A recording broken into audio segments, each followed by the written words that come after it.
This is the Dark Zero Horror Network. Psychological Autopsies.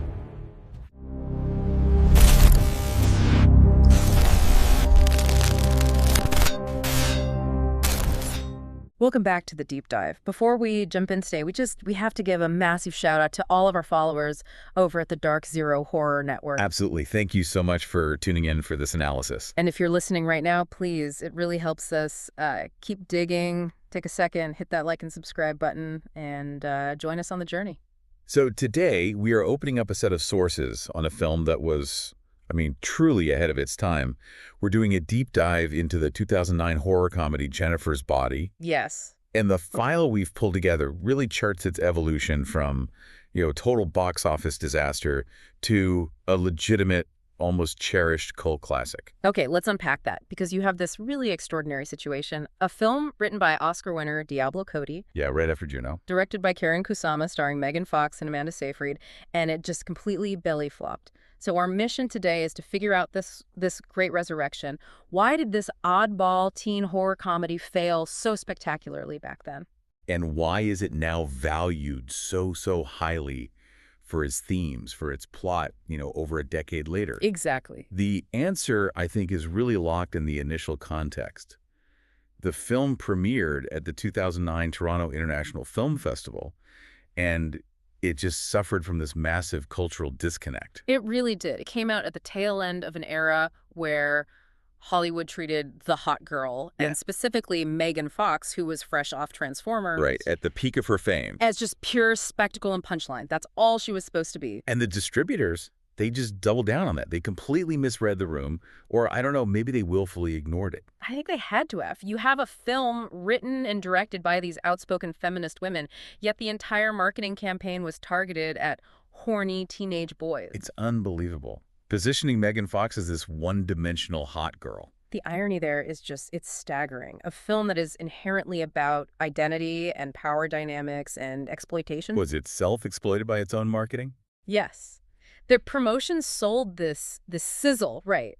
It implied the film was just another slasher flick about a hot girl, and it completely masked the intellectual, the thematic core underneath. And that misunderstanding, it absolutely extended to the critics. Especially the male critics at the time. They went in expecting, gratuitous gore and sex. And they complained. They said it wasn't bloody enough, it wasn't scary enough. They completely missed the entire thesis, which is hammered home right from the very start. The real horror wasn't the demon. No. The true horror was that, quote, hell is a teenage girl. And to understand that core idea, you really have to appreciate the wild premise that this entire movie is built on. Which is our perfect jumping off point. This is a demonic possession teen comedy. It's about Jennifer Check, popular cheerleader Megan Fox, who gets kidnapped. And sacrificed. By an indie rock band, and then she becomes a succubus demon. You just can't make this stuff up. The story really centers on Jennifer and her nerdy, total pushover of a best friend, Needy Lesnicki. Played by Amanda Seyfried. And she's the one narrating the whole story from inside a mental institution, which is a great framing device. It is. And their relationship is the emotional anchor of the whole thing. And later, the physical anchor. So Jennifer, who, she clearly enjoys just bossing Needy around. She drags her to this local dive bar, Melody Lane. Right. To see this tragically named indie band, Low Shoulder. It's a very classic small-town, big dreams kind of setup. And this is where the plot just veers from high school drama straight into high horror. While Jennifer's distracted, Needy overhears the lead singer, Nikolai. Played with such slimy perfection by Adam Brody. Oh, he's perfect. He's discussing Jennifer's virtue with his bassist. Nikolai is convinced Jennifer is the perfect virgin for their ritual. And Needy, in this moment of just utterly misguided loyalty, she goes over and she falsely confirms it. She tells Nikolai that Jennifer is a virgin, that she would never sleep with someone like him. She's trying to protect her friend. But she's unknowingly just setting her up for sacrifice. And that one small, quick decision is just catastrophic. Moments later, a huge fire engulfs the bar.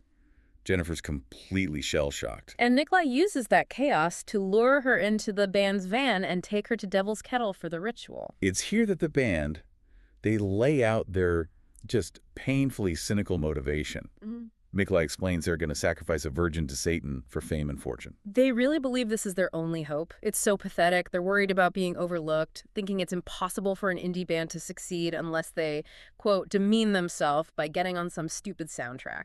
That scene is so crucial because it's the first real signal that this isn't just a monster movie. It is a direct critique of the industry. Yeah. They believe success requires this dark, literal pact, not talent. They have this profound contempt for the system, and that contempt just manifests as murder. But just as Nikolai is about to complete the ritual with this big Bowie knife, Jennifer screams out the one detail that saves her life, but, dooms her soul. She's not a virgin. She yells that now iconic jarring line, "I'm not even a backdoor virgin." And that single detail, it just makes the whole ritual backfire. Because they sacrificed an impure vessel, this demonic spirit takes over Jennifer. But she's transformed into a succubus. She has to feed on human flesh, specifically boys, to sustain herself and look normal. She becomes, as the film says, virtually indestructible unless she's starving. And this is where it gets really interesting. This is where you connect the carnage back to the film's central metaphor. Jennifer, as this literal man-eating demon, she focuses almost exclusively on killing young men. Right. She uses her physical desirability, her seduction, as a total bait and switch for devouring them. She weaponizes the very thing that the patriarchy valued her for, her beauty. We see her take out Jonas, the football player, the goth kid Colin. Her attacks just literalize the anti-patriarchal threat. She feeds upon men, she mocks them before they die, and it completely reverses that traditional cinematic dynamic where, women are the ones who are consumed or disposable. Yeah. There's this horrific anecdote from one of the initial screenings that just perfectly summarizes the film's critique of that male gaze. I think I know the one you're talking about. In the scene where Jennifer is covered in blood and vomiting black slime, an audience member reportedly whispered, "I'd still fluck her." And that's it right there. That inability to see past the spectacle of the hot girl, even when she is explicitly a monster, that just underscores exactly what the film was trying to subvert. Absolutely. Jennifer is the literalization of female power unleashed.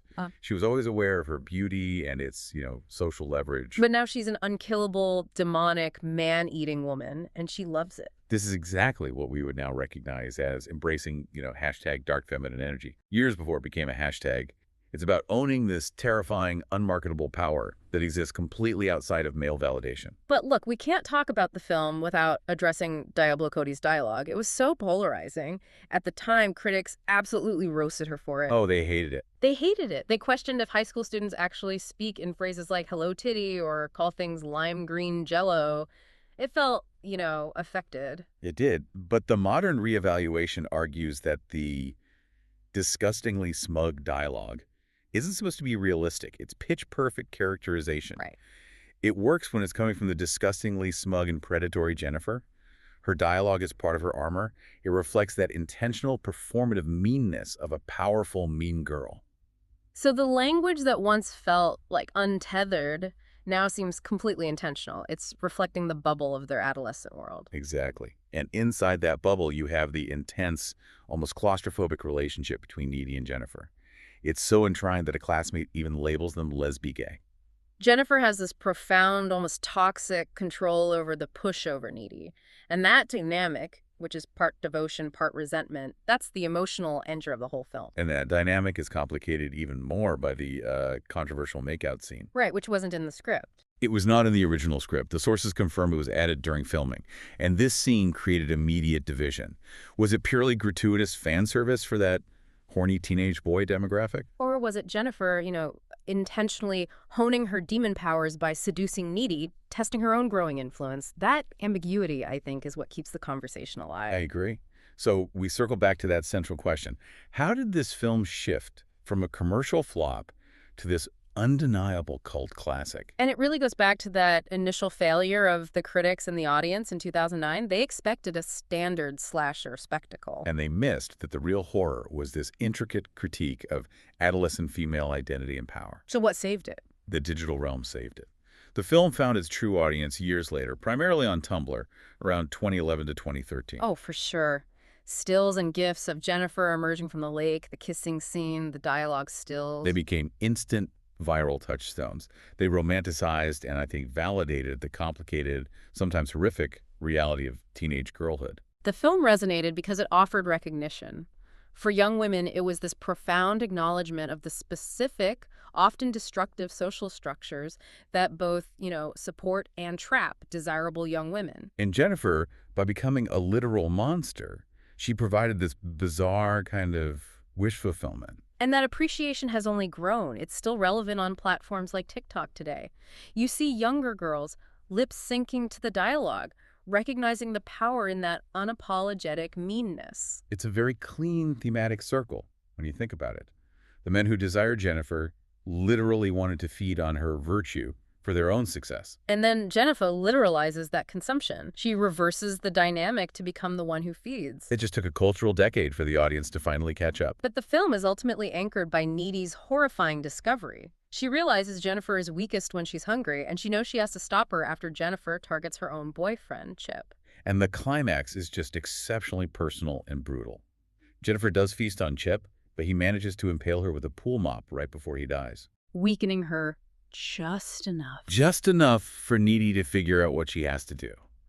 And that confrontation is perfect. She bursts into Jennifer's room, eventually stabbing her in the heart with a box cutter. And it culminates in that final, emotionally charged exchange.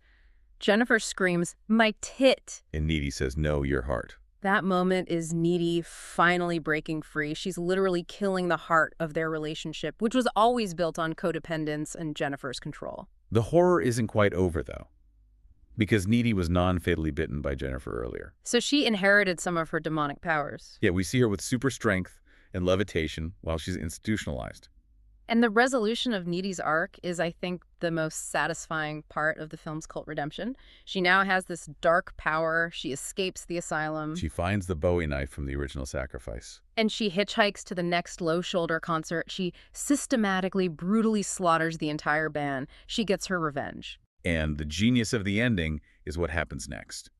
The end credits show that the band's fame, which they sacrificed Jennifer's life for, was ultimately just short-lived and disposable. It's replaced by crime scene photos and media spectacle, the exact thing they wanted, but not how they wanted it. Exactly. So the journey of Jennifer's Body is just this fascinating lesson in cultural timing and market failure. It was a film about identity, power, and exploitation that was, ironically, exploited itself by its own misjudged marketing. And we've got a decade of cultural shifting and the democratization of content through platforms like Tumblr and TikTok for the audience to properly value the thematic depth over the visual spectacle they were expecting. And the legacy is still being written. Director Karen Kusama recently confirmed that Diablo Cody is, in fact, working on a sequel idea. Which sounds, in Kusama's words, fun and crazy. So we might be going back to Devil's Kettle for a new chapter sometime soon. So here's a thought to take away. Connecting back to that band, Low Shoulder, they were convinced that their, bland indie emo dreck wasn't enough, that Satan was their only hope for fame. They were worried they'd be overlooked unless they made a literal deal with the devil. Yeah. They were just so cynical about the value of their own talent. They believed success demanded a literal sacrifice. Yeah.